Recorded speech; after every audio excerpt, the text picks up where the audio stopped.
Well, as much as you guys are involved with veteran issues, where do you see us, like as a state, kind of falling short or behind, or maybe not? Where we can actually improve. Like where are we? Like I love Texas. I think we do a lot of stuff really, really great. Obviously, there's always room for improvement. Always. So, like, what can we do to improve? I think this is true for all states, not just Texas, but Okay. specifically rural areas Mhm. struggle to meet the needs of veterans a lot of times. Okay. People in rural areas do support veterans. Don't get me wrong. Sure. It's just the infrastructure is not there. Yeah. Like I said, in Tomball, we're lucky we have a VA clinic, but the further out you go, the less likely that becomes true. Also, one of the things is that Texas happens to be. I'm going to touch on a subject here. Texas happens to be one of the top states for women veterans. Oh. Okay. And so that awareness is something that we are building and that we're working on. Uh-huh. And I think that infrastructure also needs to be built up more out other in states? rural areas and in other states too. Okay. Yeah. Why is Texas so good for veteran women? Part of it is just we're a big state. Part Oh, of okay. it, we're just a big state. California and Texas. Thank you. California and Texas are the two biggest states, I think, for this. And it's just, we draw a lot of veterans. We have a good infrastructure. We have VA clinics. We have VA hospitals. And we have the bigger VA hospitals here. So the DeBakey in Houston is one of the bigger ones.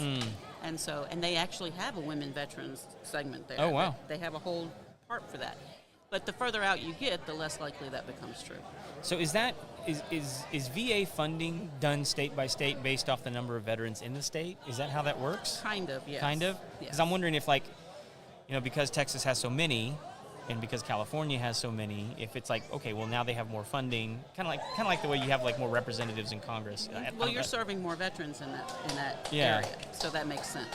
Sure. And it's true in rural areas. Like if you only have a handful of veterans, say in one county, most of your funding's not going to go to that county, and that's just facts of life. I mean, is it with rural stuff? To me, it would make sense to open funding to private doctors rather than having these veterans have to go 2 hours into Dallas or whatever to go see a VA specialist or something like that. Is that something that's not currently available? Like where private physicians can actually accept VA money? I guess is the way I'm asking it. Or do you even know? I don't know 100%. I know Right. that TRICARE does allow some of that, and I'm pretty sure that the VA also has some kind of Relationships like that too as well. But it makes sense to me. I mean, rather than having to go build a hospital in a rural here's town. Here's the problem when you go into private physicians clinics and things like that. Uh-huh. Is that a lot of the issues that veterans face, not just women but all veterans face, Sure. are unique to veterans. Uh-huh. So when you have You mean like the physicians- kinds of injuries that they have, the kind of mental care that they need, those kinds of things? Yes, Okay. and also yeah. the effect cumulatively over time. So someone who spent 20 years in is going to have some wear and tear, we'll call it that. Sure. That somebody on the outside may not have had, just because of the type of jobs that they held. And so you have situations where doctors that maybe are in the public sphere don't always understand how cumulative those effects can be.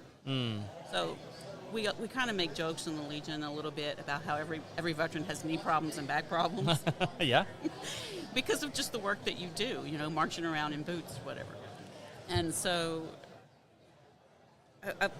a regular physician, of course, knows to look for those kinds of things, Yeah. but they may not understand the cumulative effect it may have on the joints over time. Okay. And it's just something that when you're in the VA system that they are just more aware of and more able to work with. So This it's is all just- interesting. I love this. It's cool. I'm happy to learn about it because I've never just had somebody to talk to and tell me about it.